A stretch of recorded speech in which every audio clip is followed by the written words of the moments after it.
Gwynny Cor, Bearer Huvnes, Erin Gaydal Chiasis, Minlam Mawikas Agualas, Liva, Iliogasoct Chiact, Agus Velin Tronona, Firkin Forger over Fod, Agus Ton Comeri Govil Shivik Winchan of us in Tronona. May I say how welcome you all are on my own behalf and on behalf of Sabina.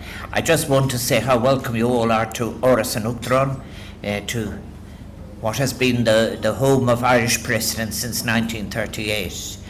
I'm the 9th Irish president, and it's a privilege to welcome you all here today, and also the very special group that Ryan has mentioned. All those who in their different ways, in different circumstances, are, first of all, those of you who have come from direct provision. You are most welcome to our home. And secondly, those of you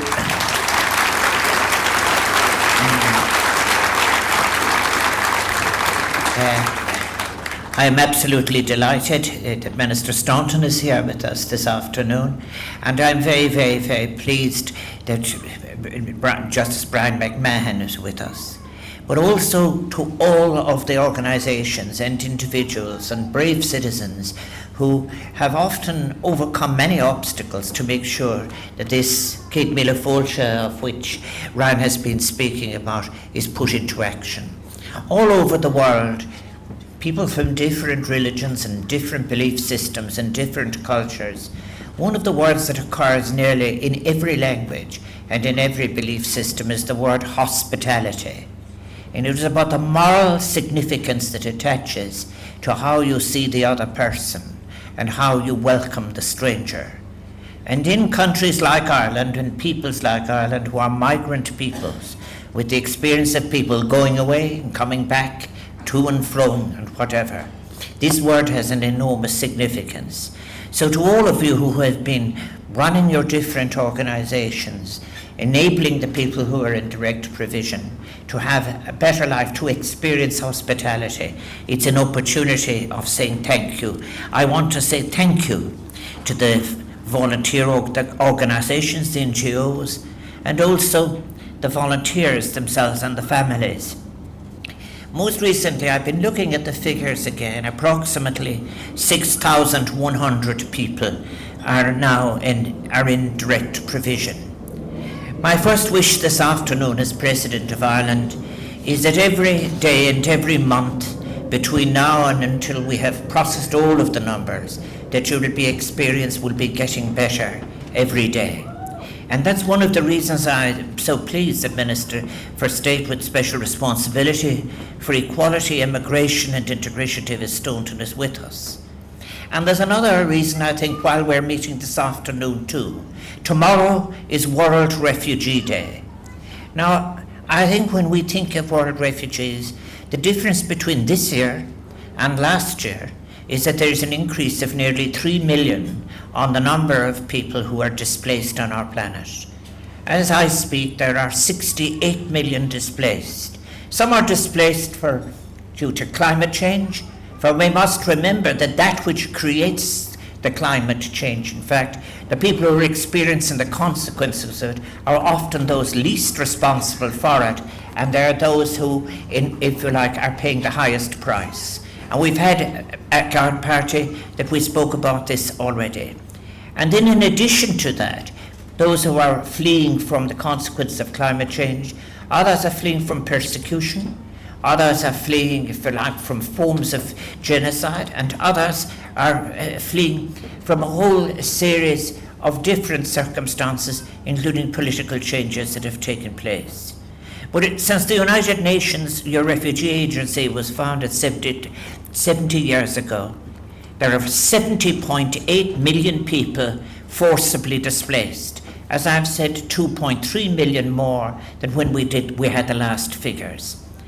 As President of Ireland, I have had the opportunity, and some of the people here today, some sitting with me, are the people who welcome me in Mosney, for example. It was a privilege to visit those who are in direct provision. I have to say, my previous life, when I was a Uachtaráin representing Galway West, I doubt probably sometime my secretary said to me, 80% of the people we're dealing with in the office are dealing with family reunification, permission to stay, appeals, and so forth. When I look back on it, I will often be frustrated. I'd be frustrated at the sheer similarity of the refusals, the tediousness of looking at what no great change there was in the senior council's opinions who were supposed to be doing appeals. I would sometimes say what an extraordinary similarity there is in their methods of investigation. All of that is in the past, and we are now in a better place. And we're in a better place, as I said, very, very much to, if I had, that we don't have an honour system, but if there was one of the people who I think would be high on the list to receive this would be Mr. Justice Brian McMahon. And I so pay tribute to him. I think that one of the things that is very important for those of us who have been given the opportunity of either participating in or in teaching in third level education, but a distinguished contribution to law and jurisprudence like Brian McMahon is that he has continued on making important suggestions in a very courteous but dogged way, and it has brought results, be it in relation to the length of stay in direct revision, be it in relation to the doubling of the allowances which came after his report, and be it in relation to some of the most valuable contributions that he's made just recently in evidence I saw he was giving to the Justice Committee in Leinster House. And his proposals were practical. Sometimes we almost, I think, depress ourselves by concentrating always on the negative. Things have got better. And if things have got better, I think they've been due to the fact that so much of the report has been put into effect. I think the conditions in direct provision have improved. And in addition to that, there are now opportunities, and it's one of the suggestions waiting to happen, for an independent monitoring body to look after this.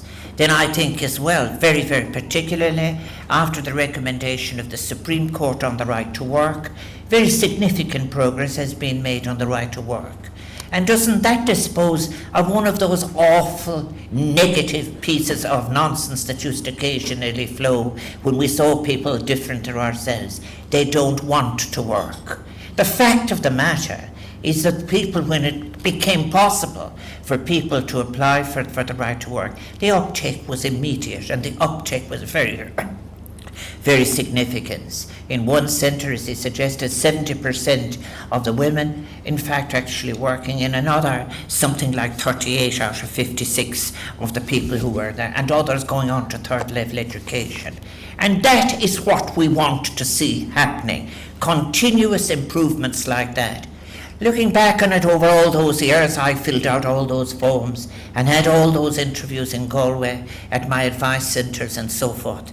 I often would say to myself, is there anyone taking a list of all the skills that are arriving in Ireland and all the skills that are going to be available now and into the future? And all the young people with energy, with wonderful stories of different places to be put into the rich tapestry that will be the story of Ireland's life in the future. And this is the direction that we must go in. But while you weren't waiting for any of my comments on that, you are all here because you're already doing things. And I congratulate every one of you, whatever you did in your different ways, to have made things better and to continue to do so. And I'm glad the Minister is here, and I congratulate him on what the government is trying to do and what it will do. For example, I've listened again, going back to the committee reports. Many of the centres are in very remote areas and so forth. Does it not make sense, therefore, if you're facilitating people to make themselves available for work, that you make it easy for them to have a driving licence? And equally, if they're going to have an increase in their small income, isn't it important that they be able to qualify for whatever is required of the banking system and whatever? I think that what you're doing here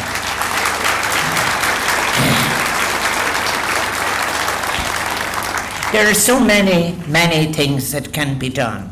I want to say to you because when I have met so many people who are involved, the people that I met most, I was thinking back on who did I have the last interviews with. They were with women from the 2 centres in Galway City just before I was elected president. And these women were attending the out service of the psychiatric department of the hospital in Galway. And it was the very business about failure to having privacy. The business of, for example, having to have no privacy in relation to washing facilities. It was in relation also to the business of not being able to exercise discretion and choice in relation to cooking and diet and so forth. And that's why you hear me as president saying, I'm glad that all of this is improving and has improved. But every time I think of it, because I think of something else too. Ryan Tubridy has mentioned something about those Irish who, particularly after the famine, made their way across the Atlantic. Those are the ones who had something to sell. But many of the poorest died on their way to the coast because they didn't have a horse or they didn't have an animal or harness to sell that would pay the passage of £5 to America or £3.10 to Canada. And when they did arrive, they were vulnerable people. Many of them Iadsan of Young Gaeilge Awanaka, many of them who had not the English language but had other languages. When I came to Galway at 19 years of age, there were people in Connemara who were cursing me for speaking the Irish language at times. They would refer to it as Chang and Bod, the language for the boat. And they would want and remember the difficulties that their relatives had had when they landed in a new country without the necessary English. And that's why it was very important always in relation to my own approach towards the language to encourage people to speak it generously and voluntarily. So our Irish people were always migrant people. Our planet has always been a migratory planet, and it will remain so. And we will always be tested upon how we looked and received and related to strangers and so forth. But the one thing I think we must all learn is not to do anything to increase or exploit the vulnerability of those who have come from a war-torn area, who have come from hunger, who are escaping gross poverty or whatever. And we are lifted and enabled, and we are better Irish people the more that we do. And you who have been doing so in the difficult times when sometimes you faced opposition, you have been exemplary, and I congratulate you for that. I do.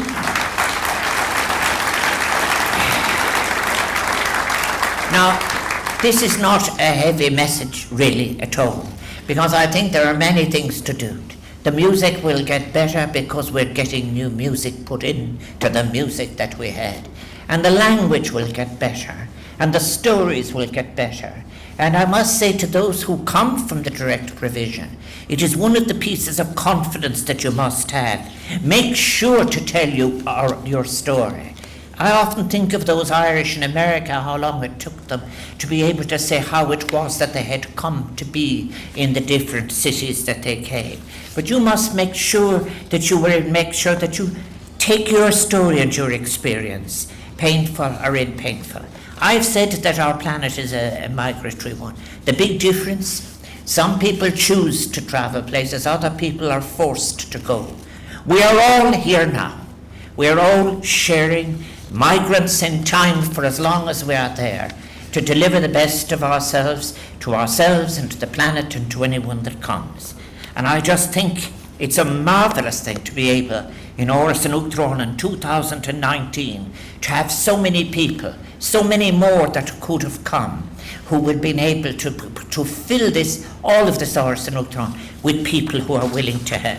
And you have so many. Sometimes people say, I'm finished now because I've been speaking too long. Actually, I never liked that, really, because when I was in Central America and Africa and like that, they thought you really didn't have much to say if you didn't give a good long speech.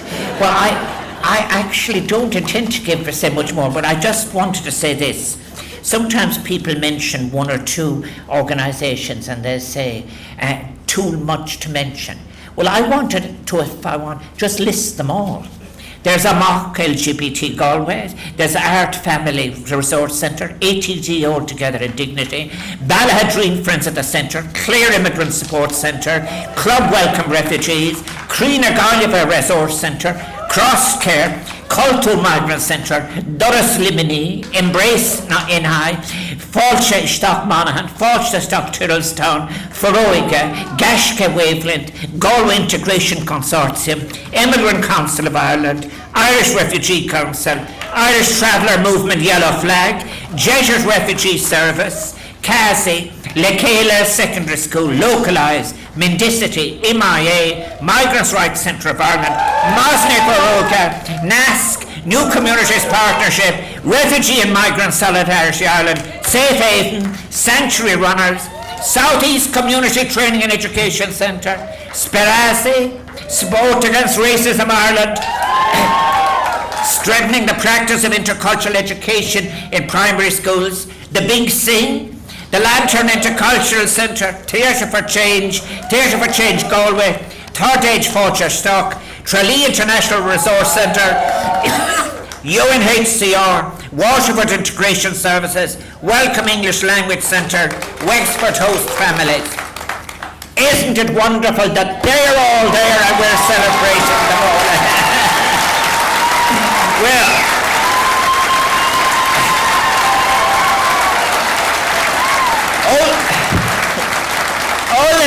all that remains for me to say is to say that I hope you have an opportunity to talk to each other, that you have an opportunity to exchange experiences and make further plans together. Now, there are a list as well. I must thank many people. I wouldn't be able to organise, as Sabina and I, without the assistance of the wonderful Áras staff.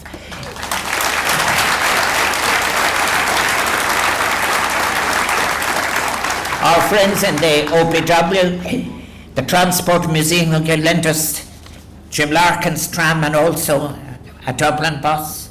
And then also, as well as that, our friends from Civil Defence and who are here all of the time. Then our friends of John O'God's who have helped us with the leaflets, the tour guides. And then, of course, you'll see in a moment, we have a magnificent arrangement in relation to sound. And because we have that, you're going to Colm O'Haragon, the Harmony Federation Choir, Javaris, Wild Youth, the Atkins family, Dennis Scully, Leo Osio, Gavin James, and the band of the 2nd Brigade. And all of this is made possible because we have so much cooperation. Buon giorno, Mille Weekers, Caramarco.